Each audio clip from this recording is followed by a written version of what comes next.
First of all, hi there, and thanks so much for taking the time to do this interview again. Last No, time we talked was a few years ago, so how have you been since? oh God, so much has happened since. It's been a bit crazy, hasn't it? But at the moment, yeah, I'm doing good. Really busy, lots of full-time work, normal job stuff, and then come home and have the band stuff to do and all the animal stuff. So the world's changed, but I've pretty much stayed the same. Yeah, How are you? I'm doing fine, thanks. Is it getting more difficult for you to combine the band and like having a full-time day job?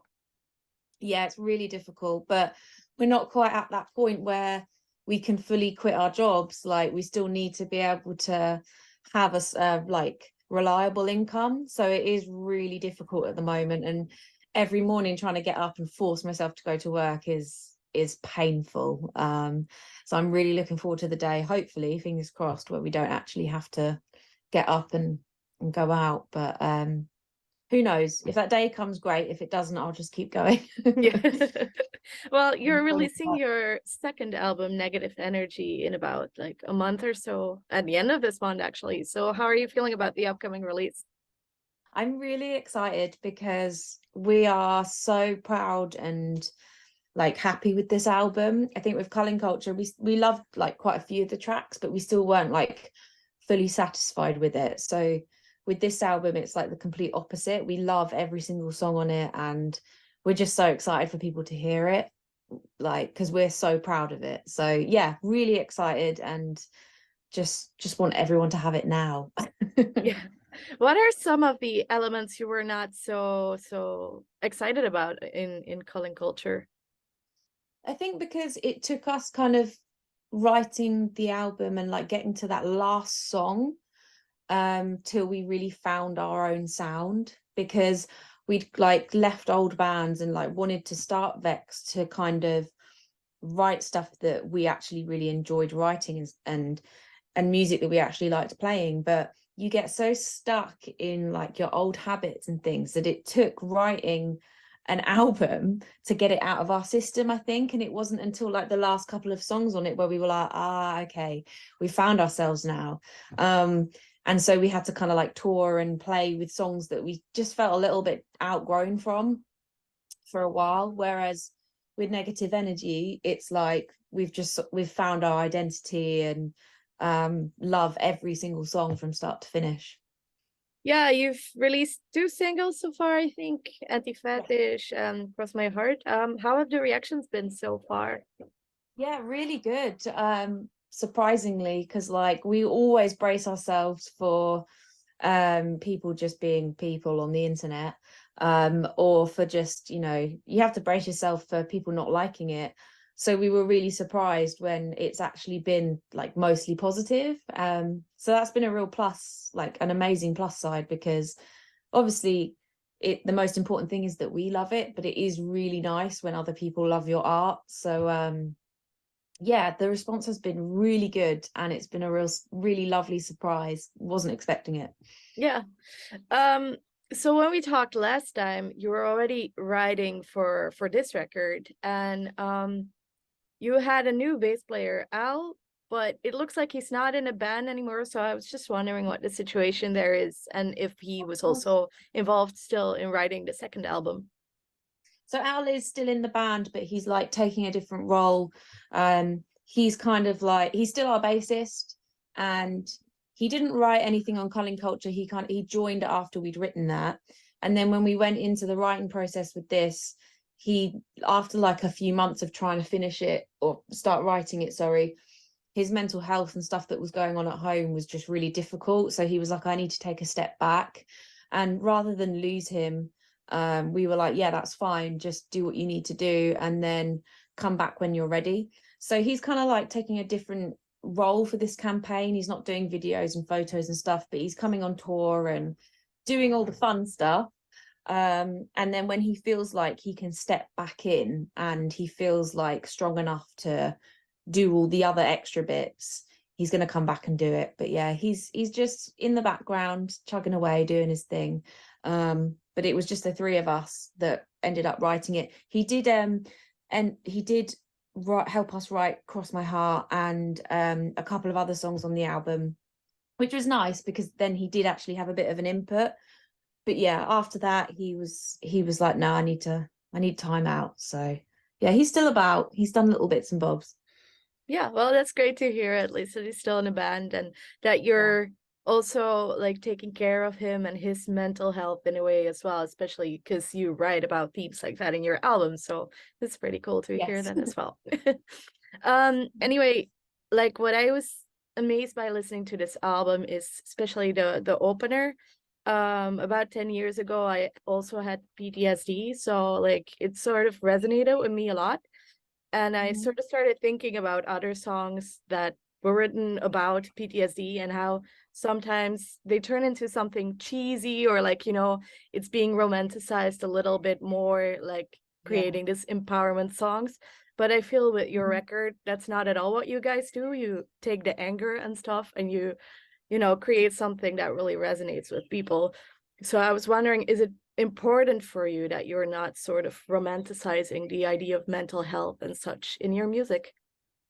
Yeah, really important. And I think that was the main thing that actually helped us write this album, because we were going through such difficult times, all of us, and we were trying to, like you said, trying to like romanticize it and be like, there's a silver cloud, there's a silver lining to every cloud, you know, that they'll be fine. But it just wasn't true.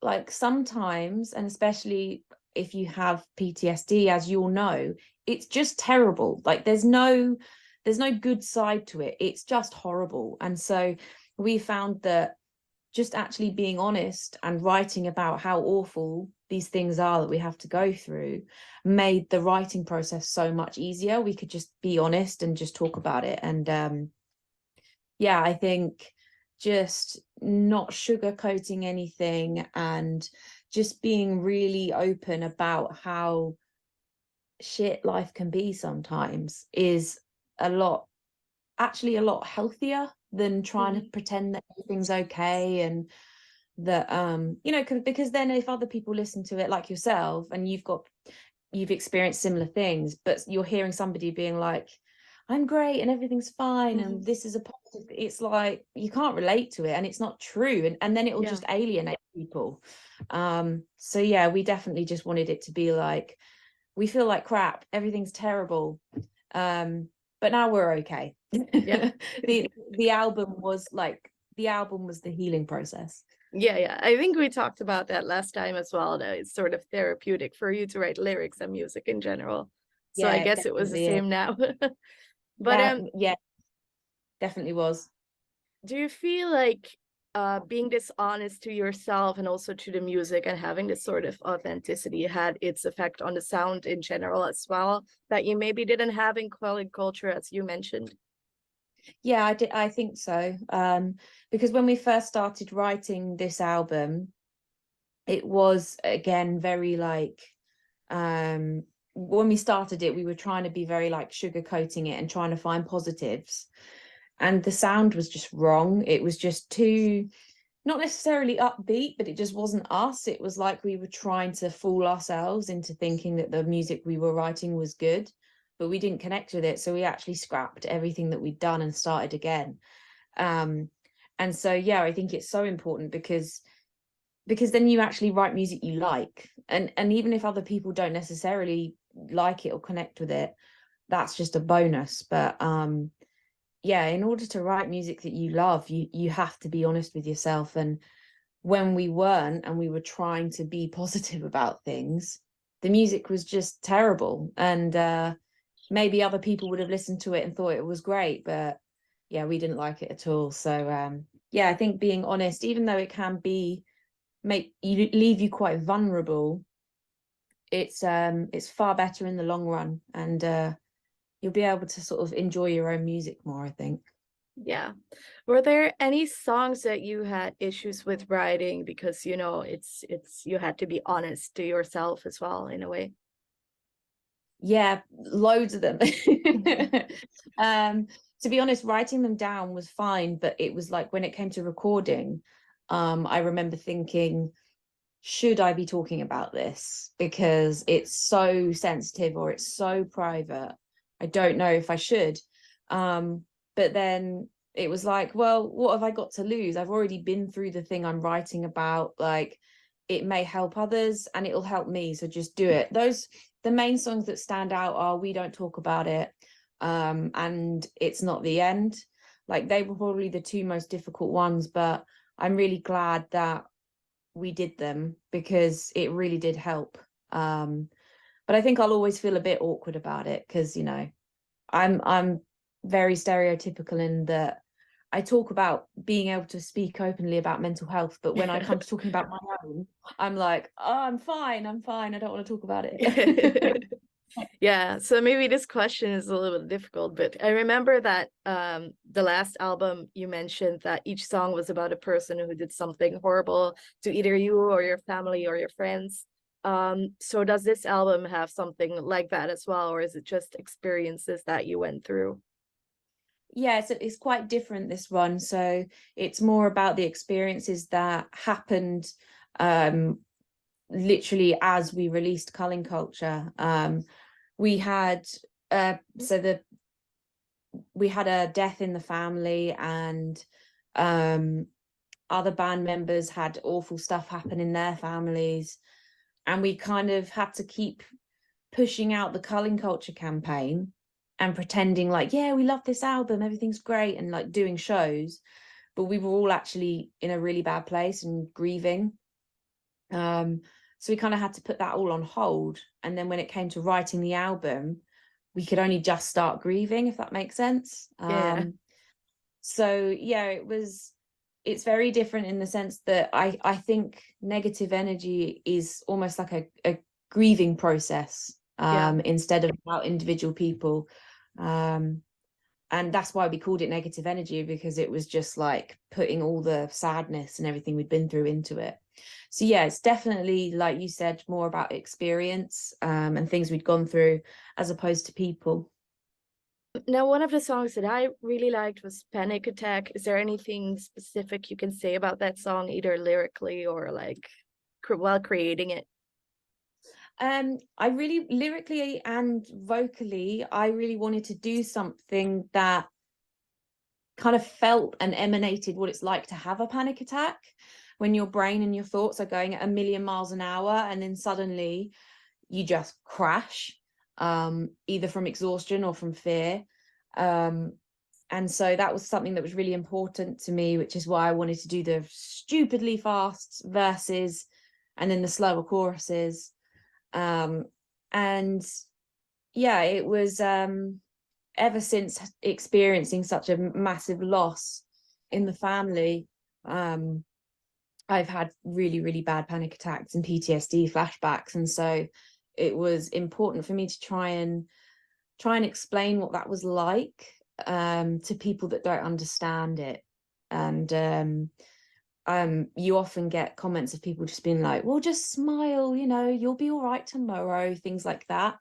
And I just kind of wanted to explain and express the frustration of what that's like when you're going through something with your mental health and somebody's just like, oh, you're all right, just smile. And like, you're like, oh, it's not that simple. So yeah, I would say that's what Panic Attack is all Yeah. about. Now, I read in the press release that There's No Place Like Home draws inspiration from The Wizard of Oz. And of course, you also have the line in there that I guess is from the movie. But what was the idea behind that? And how did you like try and bring like pop culture basically into a metal song about mental health related themes?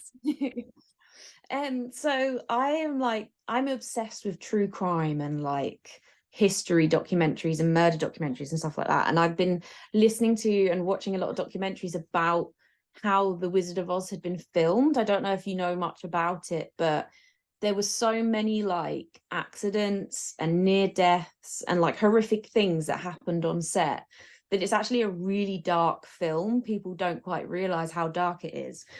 And then obviously the storyline is about how Dorothy is trapped in a nightmare and just wants to get back home, doesn't know what path to go down on the yellow brick road.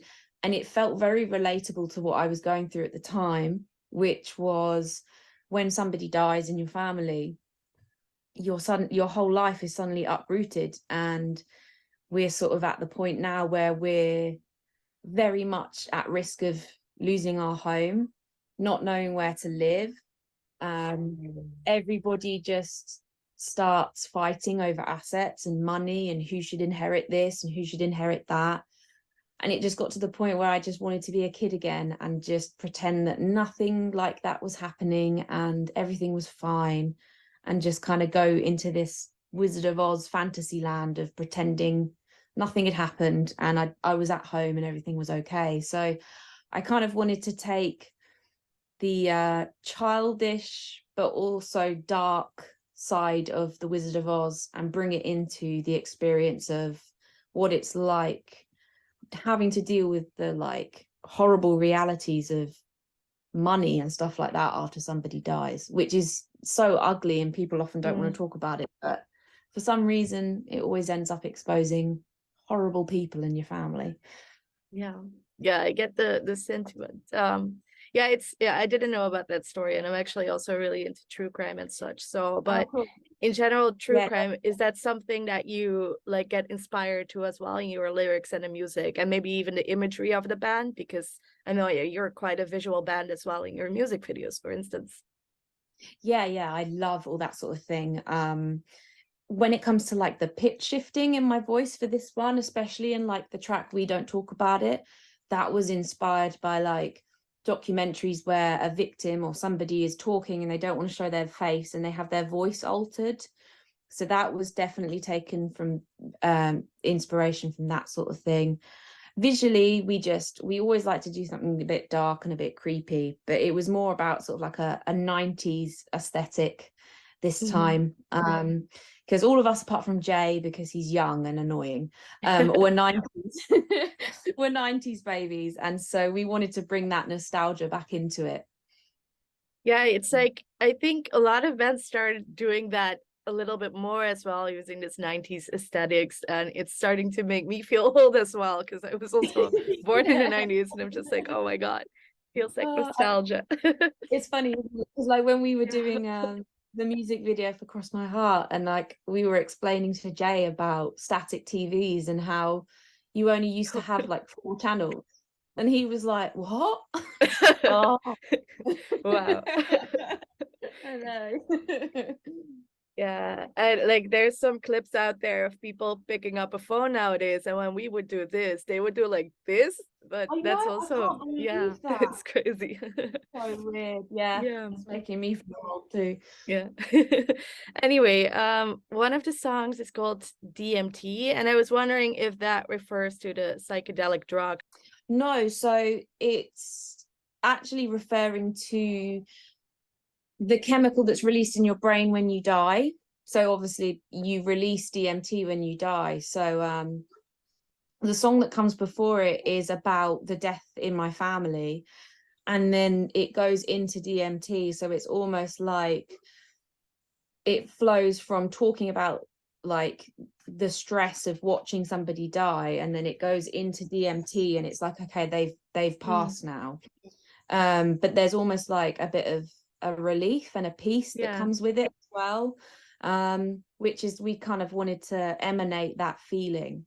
And the voice clips are actually of my grandpa, so it's kind of all ties into that experience of the stress of, you know, losing somebody, but also having that sense of beauty and release of the DMT when they go. So yeah, quite deep, but it's something that we really wanted to do, so I'm glad we got it done. It was very difficult. I cried a lot, but I can imagine. Yeah, that's gonna be like difficult for me now to re-listen that as well, I think, because I also recently had a death in the family, so a lot of the songs, like I really feel them. But yeah, I like the way you explain it, it sounds to me like I have a background in art, and it sounds to me like you're, you know, this sounds more like a piece of art and an artwork than like an album per se. Do you feel it that way as well? Yeah, I think so. it's so emotionally charged and it's so emotionally connected. There's like, I think with Culling Culture, there was a slight disconnect because it was about people that we'd gotten rid of and it was very angry. Whereas Negative Energy is so personal and so vulnerable that I feel like unless it was absolutely perfectly beautiful, whether that's in a scary way or in a nice way, for us it wouldn't have been good enough. So yeah, I think it's in every aspect, whether it's visual or music. It was really important for us to make sure that it was artistic and not just music for the sake of music. Now, last time we talked, I remember that you put a lot of effort in the track listing of Culling Culture as well. And about the two songs you mentioned now, I probably, you probably spend a lot of time doing that as well. Do you feel like, because you mentioned that this album sort of represents like the process of grieving, are the songs listed in like a chronological way in a way, or is it very like, is it like, does it have highs and lows on purpose? It is quite chronological, actually. So we definitely specifically put songs in certain places. So like Anti-Fetish was put at the start because we wanted the album to start heavy and catchy. But it also was just summing up all the crap that we as women have to put up with in all those years before this album. So it kind of fell in the perfect place in that sense. And then yeah, it does kind of go chronologically through everything that happened.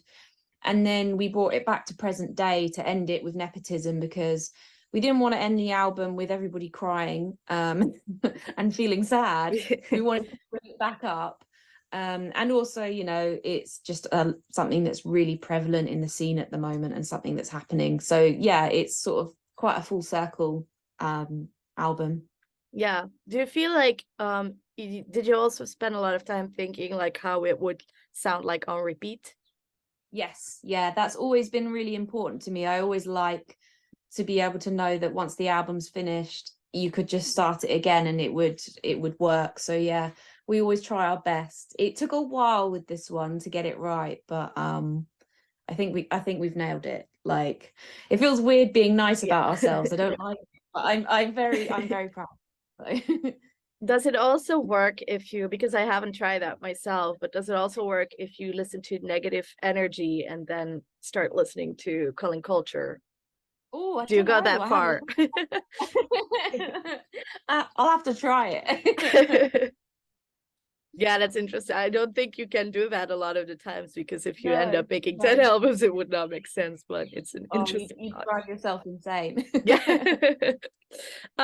Anyway, like with Culling Culture, you did a lot of touring around mostly UK, I guess, but do you have any plans with this album to come to Finland, for instance, or anywhere else in Europe? We would literally pay the countries to come to you. Like, we want to tour so badly. Sadly, a lot of our dates fell through. It's just the way, what the industry's like. You get told you're doing a tour and then the next day you get told you're not. So at the moment we're in a bit of limbo, and we've got a few like festivals that we're doing, but we're just waiting for that confirmation, that phone call. So we're going to do a few album release shows that we're booking ourselves, so that'll be fun, but sadly that's only in the UK. But we are keeping everything crossed and working on doing a European tour this year.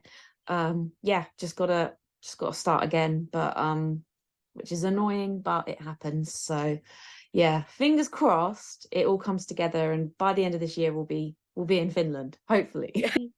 I think that's it for my questions. Do you have any last thoughts you want to share with your fans?